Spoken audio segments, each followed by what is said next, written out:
organisasi mulai dikenal ketika Walter Dilskate menurut buku tentang The Theory of Advertising yang kemudian dipublikasikan dalam bisnis. Dan tahun 1930, psikologi industri dan organisasi mulai bergerak di bidang yang mengarah pada persoalan sumber daya manusia. Dan selanjutnya pada tahun 1980 sampai 1990-an, psikologi industri dan organisasi mulai mengarah kepada kajian yang melibatkan metode statistik dalam penelitian kuantitatif. Selanjutnya dikatakan bahwa sejak era 1960-an, para ahli PIO mulai terpengaruh oleh masalah-masalah organisasi sebagai konteks individu yang berbeda.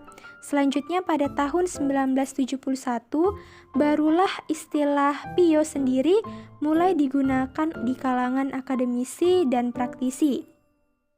Bahkan mulai saat itu, PIO sendiri tidak saja membicarakan mengenai hal-hal tradisional dalam psikologi industri seperti seleksi dan lain-lain, tetapi mulai memasukkan faktor organisasi seperti kepemimpinan, komunikasi dalam organisasi sebagai bagian dari buku PIO sendiri.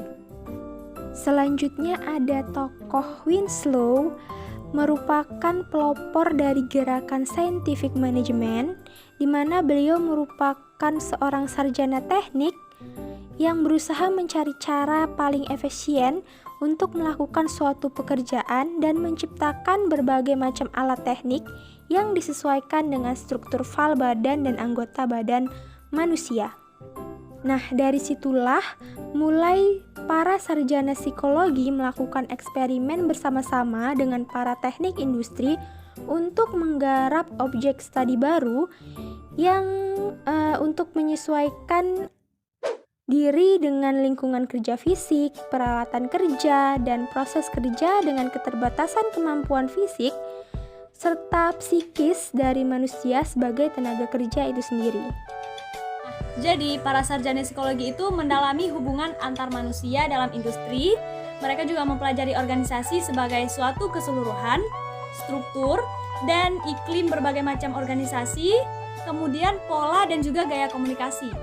Struktur sosial formal dan juga informal yang ditimbulkan itu untuk menentukan pengaruh dan juga akibat terhadap perilaku tenaga kerja. Jadi, dengan bekerja sama dengan sarjana teknik ini, para sarjana psikologi akhirnya memberi keterangan tentang kapasitas dan keterbatasan manusia dalam menggunakan peralatan canggih. Para sarjana psikologi ini juga membantu para perancang teknik dalam tata letak panel alat, baik yang ada di dalam mobil ataupun yang ada di kokpit kapal terbang. Di sini akan saya jelaskan mengenai sejarah masuknya psikologi industri dan organisasi di Indonesia. Psikologi industri dan organisasi di Indonesia itu dikenal dan dikembangkan sekitaran tahun 1950-an ketika kemerdekaan Indonesia diakui secara resmi oleh Belanda, yaitu akhir tahun 1949. Psikologi industri dan organisasi ini merupakan ilmu terapan dengan kegiatan utamanya itu pelaksanaan pemeriksaan psikologis yang secara populer itu dikenal dengan psikotes, dengan tujuan seleksi dan penempatan, penyuluhan dan bimbingan kejuruan dan pengembangan karir. Terima kasih.